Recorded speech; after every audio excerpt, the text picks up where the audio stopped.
Do this.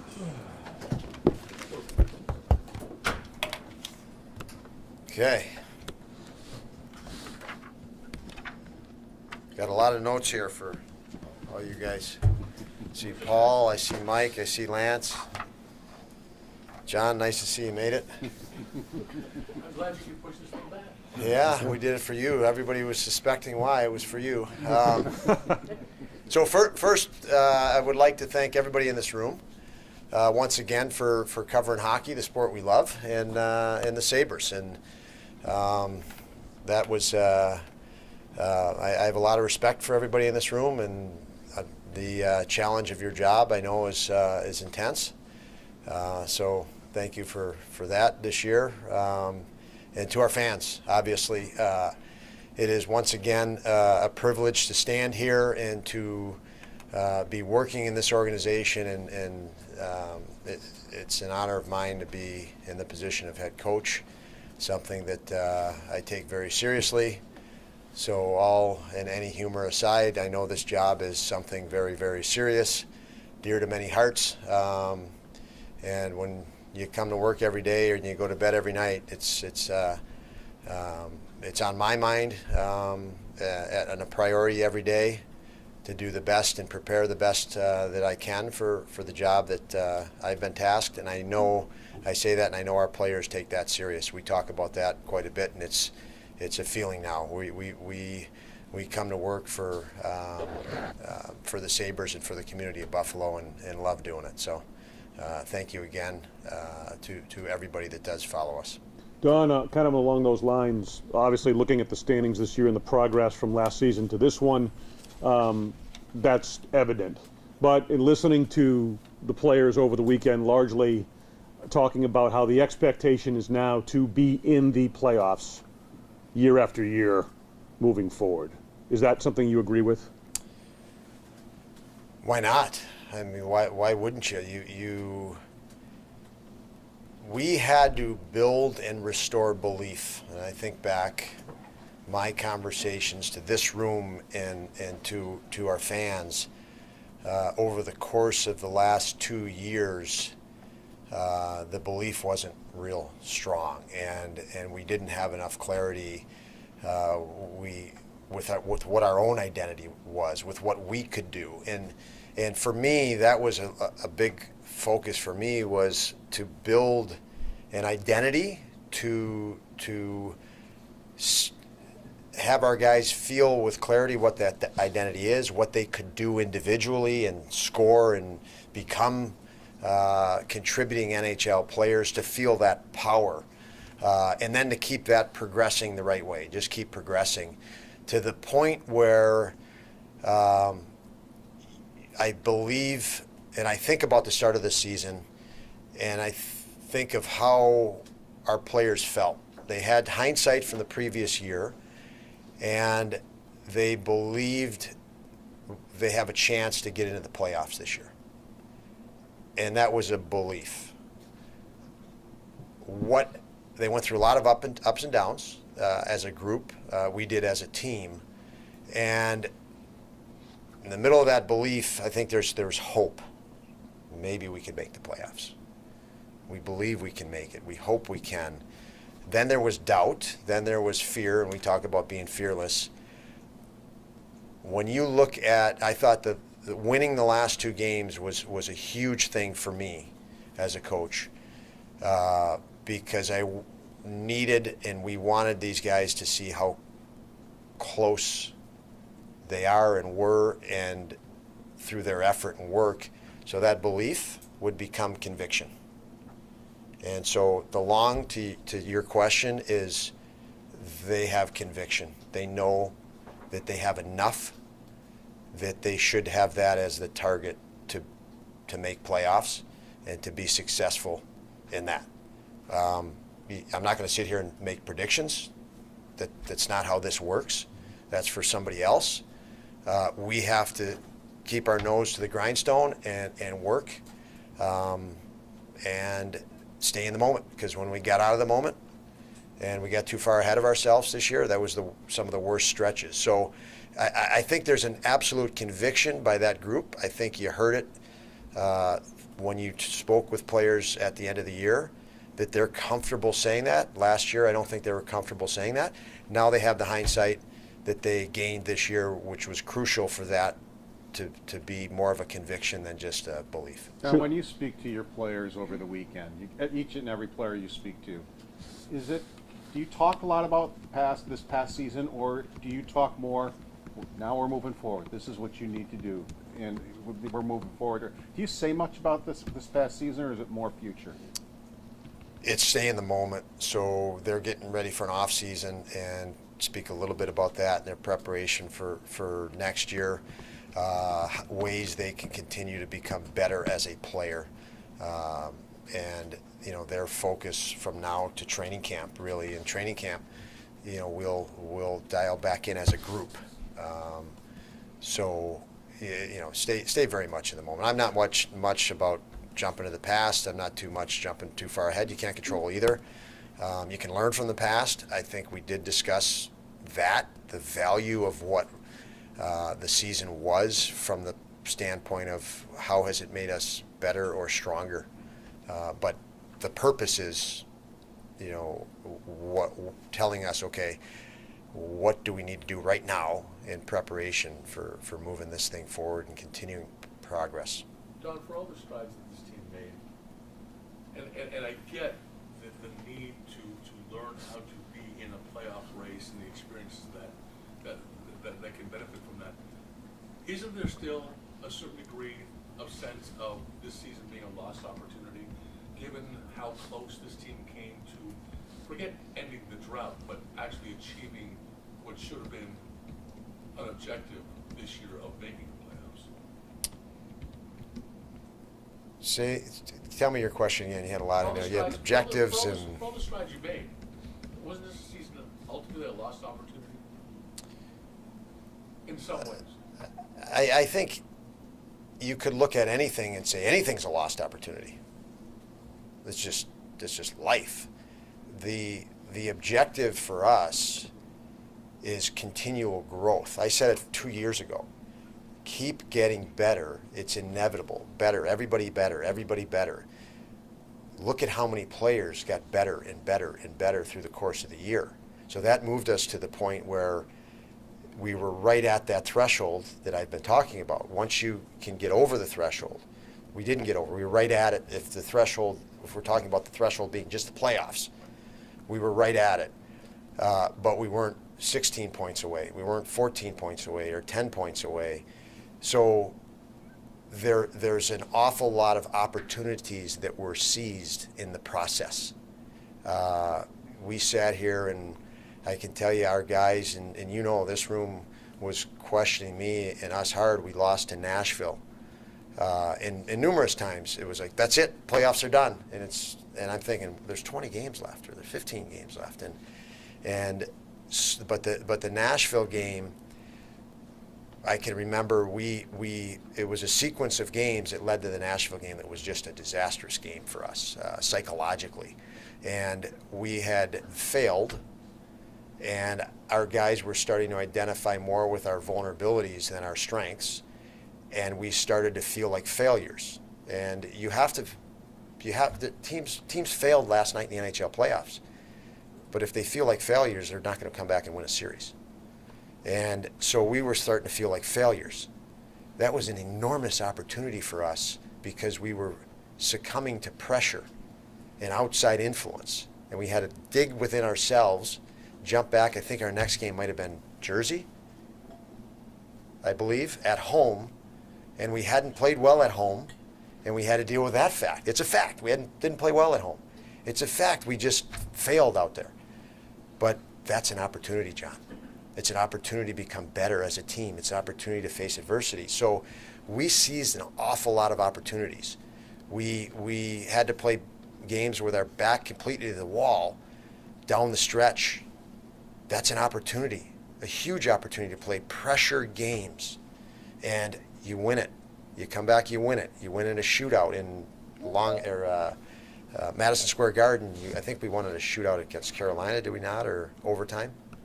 Come back from that. So it presented so many opportunities that you could dwell on the opportunity you bring up. So I don't think this. It's all a matter of perspective. Is it fail or success? It's all a matter of perspective. Right.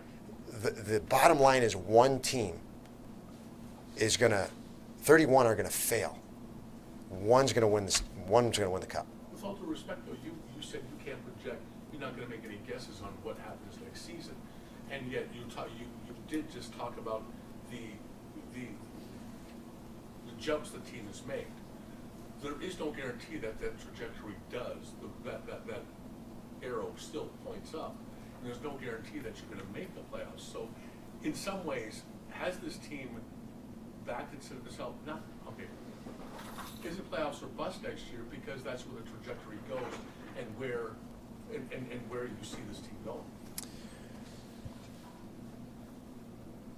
The playoffs are bust. This team is set up, and you see the youth in this team is set up for it's not bust next year, John. It's set up for year after year. The decisions that we've made and Kevin's made are to build the stability that wasn't built here. So the playoffs are bust. It's not going to be a bust. There's stability that's here that hasn't been here for years. 7-year contracts for Samuelson, for Thompson, for. We need to keep getting better, John, and things take care of itself. We need to compete and grow in whatever. And do I have confidence that the results will be playoffs? Yeah. There was teams with 500 man games of injuries. There's unknowns. Our conference is still pretty damn good. So if you want me to stand here and make predictions, I just said at the outset, it's not my job to be making predictions. It's my job to make sure our team is ready on game 1 and game 2 and game 3. That's what I have to focus on. I have to keep that focus, John. I'm not in it to make predictions. So could you get 110 points next year and not make the playoffs? I don't know. I guess maybe you could. I don't know. There's so many other circumstances. We have to stay focused. Am I worried about, do I look at it as bust? No. Why would I worry about like those negative terms? Just play, intense, compete. I think we're going to be okay. Don, you guys have been a long way from the playoffs for a long time. And this year, and a lot of times you watch playoff games, it feels like a different league compared to what we've seen from the Sabres. Now, this year, obviously, that's not the case. You're right there. Could have been there. How do you watch the playoffs this year? What do you take from them? Thinking, projecting your team in them going forward. How do you watch the playoffs maybe differently this year? A lot of times it's very challenging to watch the playoffs when you're not in it. This year, you watch it, and maybe this will help you, John. You watch it with the intent. You're there. You'll be there this 12 months from now. And I think we're in a position where it's appropriate to do that. And so you're visualizing your team and again, we're as young as we are, so you're visualizing, okay, the 82 games next year, if it's an entry into the playoffs, what can you be working on situationally that's going to help you? And that's why I say facing the back to the wall, the do or die elimination games, the number of elimination games that we faced down the stretch is exactly the feel in playoffs. And it's even more so. It's a game 7 over and over down the stretch for us this year. And we use that as a coach and coaches, knowing that this is the feeling you're going to have in playoff series. So, that gave us greater opportunity. The pressure, the fear of failure this year, self-doubt, that gave us opportunity to coach and put in front of them scenarios that they're going to have and see and feel when we do get into the playoffs. So watching them this year, yes, you're watching them from a different light, knowing that we're as close as we are. and that if all works out, that is, we should be preparing for that. So, Don, maybe you- situation was unorthodox this year, but I think a big piece of that was Craig, the limitations, playing once a week. But going into next season as a head coach, would you like to really have that one guy that you can really trust to be the number one instead of more of a rotation? And the second part of my question would be, where do you see Lucan at this point? Didn't play, barely played at the end of the year, didn't even back up the last 2 games of the season. Just speaking to the other day, it seemed like he was pretty down where he stands at the moment. Yeah, I don't know if he would have been down. I think he might not have known what to say to you. I mean, it's a difficult position to go and try to. I don't know how the question was asked, but I would say Upi, what a great year for Upi, unbelievable year, and when he came up, he struggled when he came up. He started the year down. We felt we wanted to get him games. I mentioned quite a bit. When you become an NHL goalie or a number 1 NHL goalie, it's win or the critique of you is so intense. You have to focus on just winning, and meaning you don't get to focus on your development anymore. So it's you may stop progressing and just be in survival mode. And the fact that his start in Rochester would keep him the developmental focus. He saw that when he came up here, and he wasn't winning right away and wasn't successful. It was just boom. He was consumed by it. Had to fight through it, and he did. So that was the outstanding part of the year. He won some significant games for us. He got on a roll for us. He knows that how much we not only care about him but also believe in him, and so I think that he is going into the summer with that. The fact that he had a great year with probably more games than he ever would have thought of at the start of the year when he ended up in Rochester, more significant minutes, more significant impact than he could have at training camp, and a pretty damn bright future, I feel, with us. Now, when you throw in not playing at the end of the year, I do think having Devin in here, Craig Anderson, great mentorship. I think Eric Comrie, great mentorship. But when you have Devin Levi come in, that's somebody in your peer group. Much like Owen Power has Darlene, and Darlene has Yokoharu, and they have Samuelson. There's a peer group there. They're right about the same age. They're experiencing things for the first time together. And I think Devin coming in and doing really well, that Upi can take a lot of that. It was wow, this is nice to have someone in my peer group and see them be successful, and oh wow, I can add that to my game. I could do that as well, and not that I watch Craig and it's maybe far off in the distance. What he's talking about, he got over 20 years, or Comrie got over 7 years, and so I think those two had a dynamic together right away, which was pretty neat to see and great to have Upi supplied with that. And so, we were in that situation of back to the wall and game after game of elimination.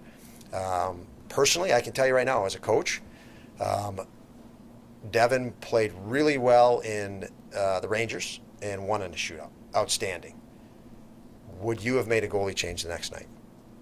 I don't know if it would have been fair to have Upi go in, and what if Upi didn't win in New Jersey? What would be the case? You can only imagine what the case would be. Yeah. So at that point, the decision was not made against Upi. It might have been made in light of, here we have two great goalies that we feel, young goalies, that we want to set them up for success, for long-term success. So if you decide to put Upi in that game and it doesn't work well, compared to if you put Devin in that game and it doesn't work well, is there a difference? Okay, well, I'll leave that up to anybody on that. So, and then what was your other question? My follow-up would be, would you be comfortable carrying that dynamic into next season, having Devin and UPL on the same roster, given their age and I guess the amount of experience they have in this league? I was never uncomfortable with either of them this year. So by virtue of that, yes. The camp has not taken place. When it does and we go through it, the answer will the information then will give us the answer to that, if that's going to be the case. But if you're asking me about comfort, those two guys I'm very comfortable with because they're talented guys that are very dialed in and come to the rink and improve every day. They improve from the experience they're given and what's put in front of them. So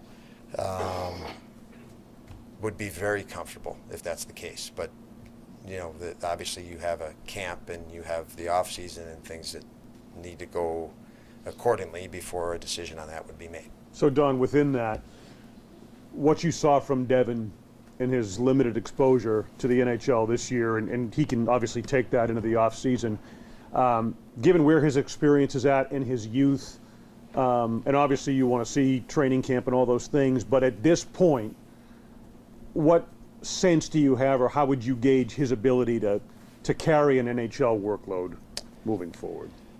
Well, you had a college schedule where you played Friday, Saturday, back-to-back. He played back-to-back every weekend. But he didn't play, 3 and 4 nights or 3 and 5 nights or 5 and 8 nights, things like that. And I thought he did great with it. I thought he did very well with it. He's extremely intense in his preparation and his recovery. And you could even look at his meditation and focus at TV timeouts.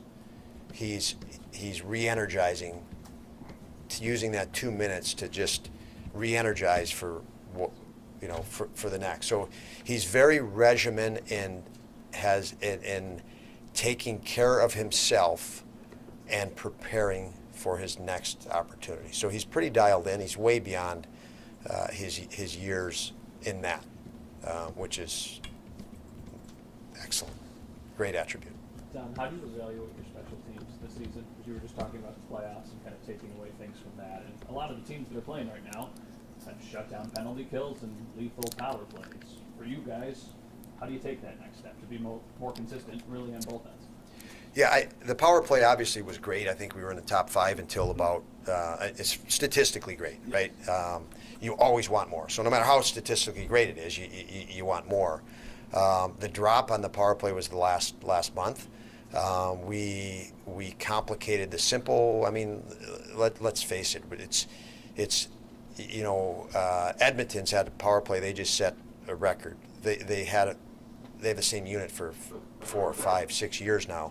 So we're growing as a power play and gaining experience together. Where we were challenged is simple things like we wanted to impose our will and our skill on it instead of using 5 guys. We got very impatient, and there was a stubbornness to it, and that's what caught us. So, unfortunately, you learn those things through experience and bad experiences. So I do think that'll make us better and give us better hindsight for next year. I also think the personnel at the age that they are, they're going to be better as well. Tactically, specifically, I don't think we used Darlene and his shot and shooting from the top enough. So little things like that, technical things like that, that we need to incorporate and get better at. So I don't have a concern like we don't have the pieces or the parts or a direction to go on the power play. We do. The penalty kill is an interesting one in the sense when you don't gain confidence right away on the penalty kill, you fear getting scored on, and when you fear getting scored on, the hesitation just advantage power play. And we saw a lot of that in progression. It did get better in that regard later in the year, more confidence as guys like Tuck and Quinn and guys that weren't on the penalty kill at the start of the year started to get better and better. I thought Cousins got better. But you still have that unfortunate thing where in the back of your head we haven't had good numbers on this, and you still have that hesitation. And so, we need a good start on that next year. We need to get the mentality on that to a situation where we're more confident. But, as coaches, we have a lot to take from this year to target to help that correction next year. So I am confident that we can, I know that'll be better, and I'm confident we can move that up percentage-wise based on taking it this year. I think it's more challenging to do that in season than at the start. Don, I think he scored 21. He was great goals. He seemed very happy with the growth he had in that part of 5-on-5. But at the end of the season, basically healthy scratch, very critical games. Just what's your message to him as he leaves? He said, we talked about compete level, maybe consistency. Just what was your message to him? Well, I mean, if you could get a quick visual, the goal he scored in the last game of the year, the position he was on the ice, and he was basically in the guy's jersey in the middle of the slot, rolled off it, and you could see all the skill he had. He turned around and bar down, but you can also say he wasn't in that position much. He's usually 10 feet over on the side, and so our challenge is for him to look at ways to get inside inside battle areas more. For reasons of plus minus, for reasons of keeping pucks alive in the offensive zone instead of back checking. So there's some things that I think he's worked on to improve. As far as being a scratch late in the season, if you look at decisions made there, Thompson also shifted to the wing. He was playing injured or with injuries and through injuries. So we needed, in some games he left the game. So hedging that and the potential that he might have to exit a game, we absolutely needed an extra centerman in there. So that bumped a winger out. So, the centerman would be Jost, Cousins, Krebs, Middlestead at that point, and Thompson for that reason. So a little bit of circumstance from the lineup, and then obviously he was in that position, needing to play better in certain areas. I think it was when New Jersey was in town, you mentioned that they sort of identified they were in a window where they wanted to, add pieces from the outside and veterans. How close do you feel like you guys are to getting to that point where you would add to the young core that you built? Yeah, absolutely a question for Kevin, I think. My job is to keep making these guys better and build, and obviously he speaks on the overall roster and things like that. So I know he's coming to talk to you, so I'll leave that for Kevin. Don, back to Ugo for just a minute. Given the way the last few games did play out, do you wish the opportunity was there for him to go get some more minutes in Rochester in postseason? Because to us, he said he didn't feel like it was his place to take that. Yeah, not at all. I mean, it's keep in mind you're going to shift the mind, right? If you send him down or paper transaction him on that day, his mind is in two places, and that's not conducive to development. And like I said, there was so much development for him, and even having another peer come in like Devin is massive development for him, because now he can see what the future might be here with those two, and so no, I think we got a lot out of Upi, and I think Upi got a lot out of having Devin in here, and vice versa. Devin got a lot out of having Upi here. I can't imagine if Upi was in Rochester at that time and Devin didn't have a peer here. So love to see those two here. Even the last game of the year, for example, I didn't mention it when Lance asked it, but Upi had a lot of games, and a lot of crucial games, and a lot of crucial moments. And even when we were considering the last game of the year, it was like, who could pull more out of this game in the form of hindsight and whatever? And obviously Devin had only played 5 or 6 games at that point, so one more game to see it in a back-to-back situation, and Upi had that this year. So we're looking at, we're maximizing and trying to maximize the whole group development. It wasn't like, oh, Upi, you can't play now.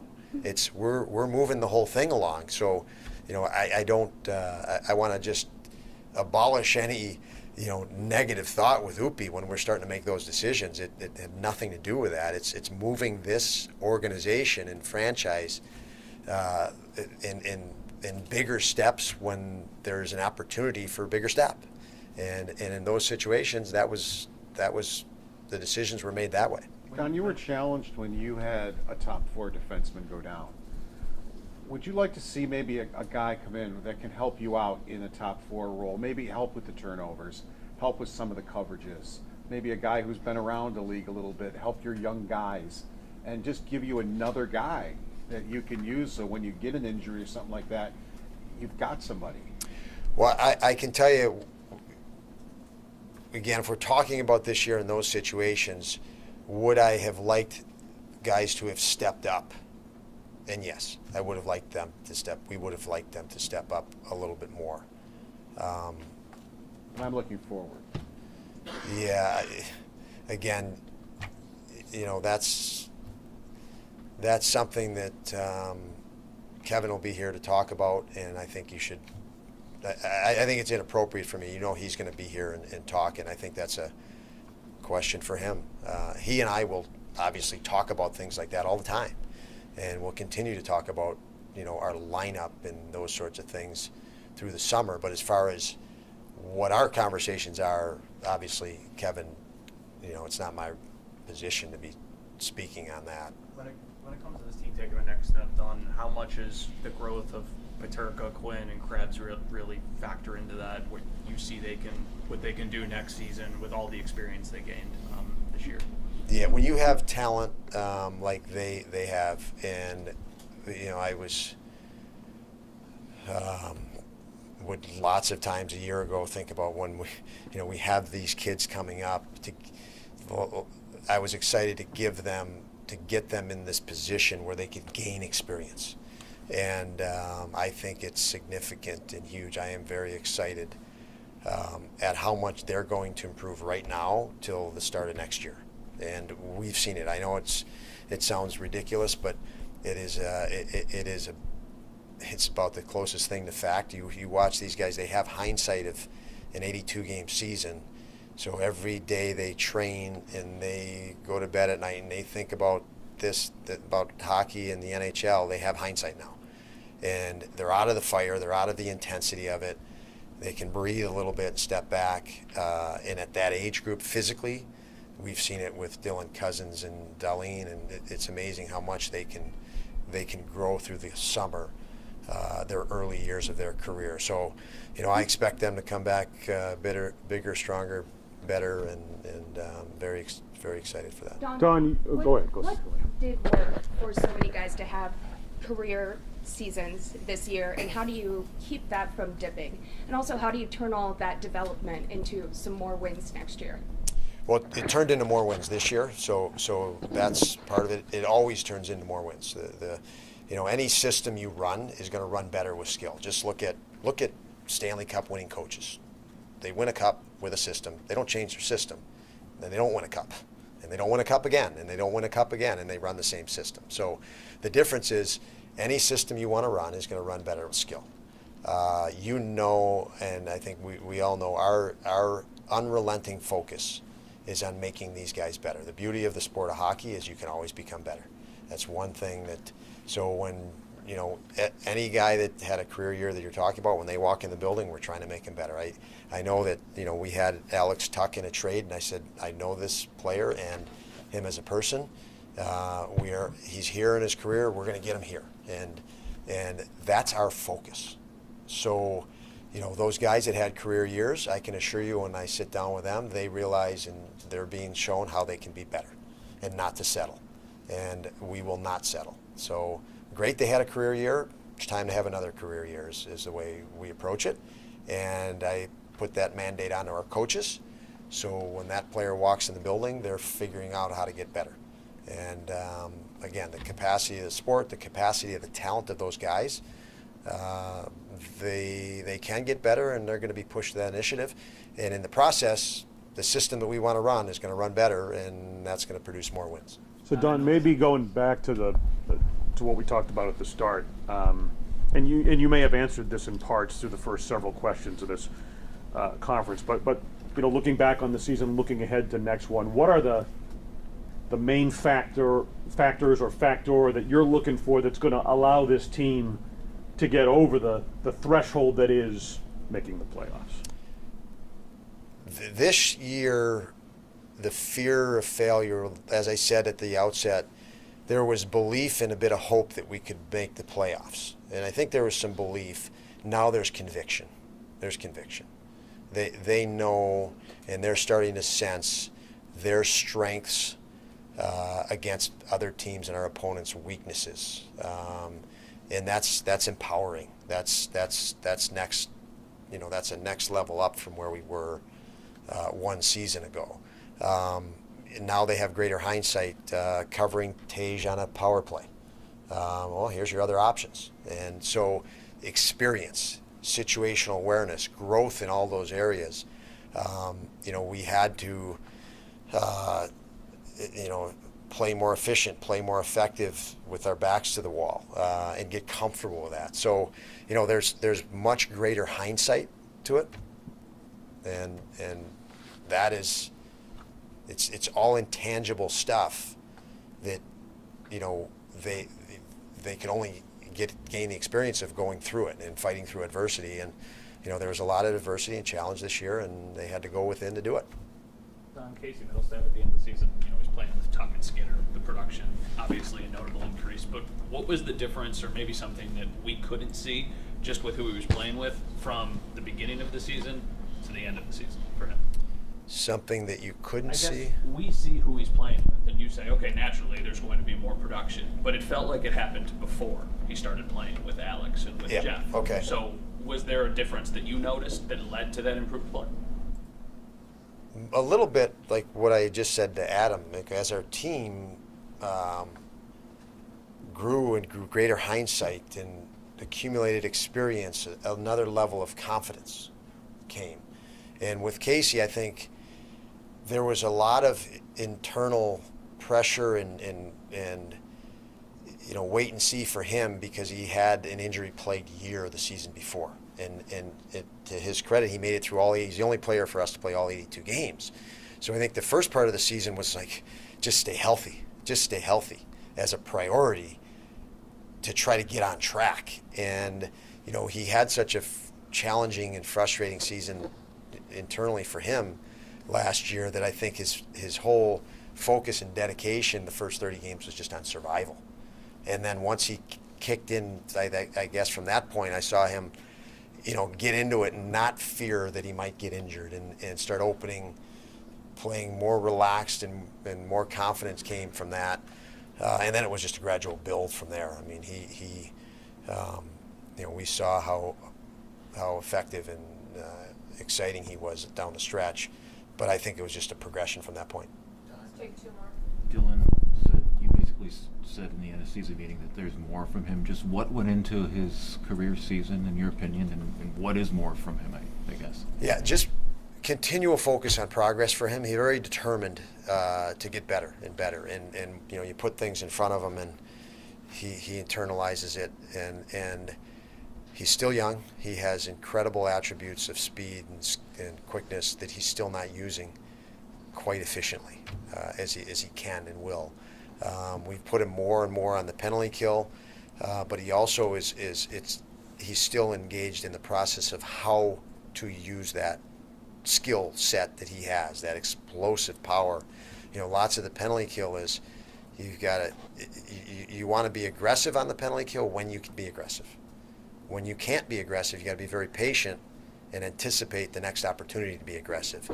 And that process, he really started to internalize and learn, and I just think he's going to explode in those areas. And something in an area just as simple as that, and lots of areas like that, 5-on-5. So and we all know, watching him, he's played with this incredible energy and this motor that's going.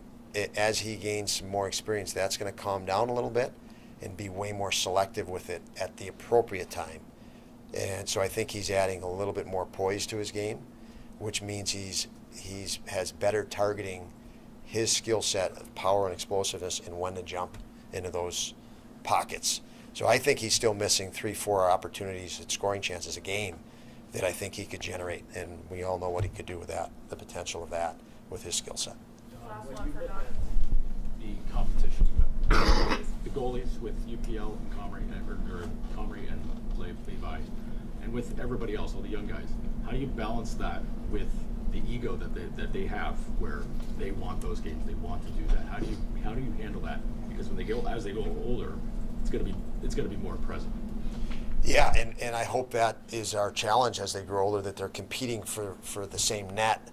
And that will push both of those guys and elevate those guys. But all I can say, Joe, is that is a great problem to have. And, we hope to have that problem on the power play.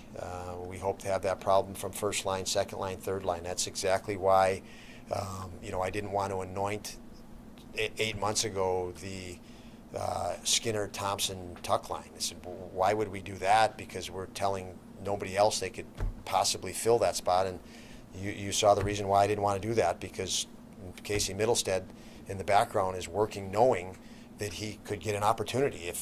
If we just etch everybody out and tear it down, like is the case in a lot of teams, you're never going to have those guys preparing for that opportunity, because they're going to say, well, it's tiered.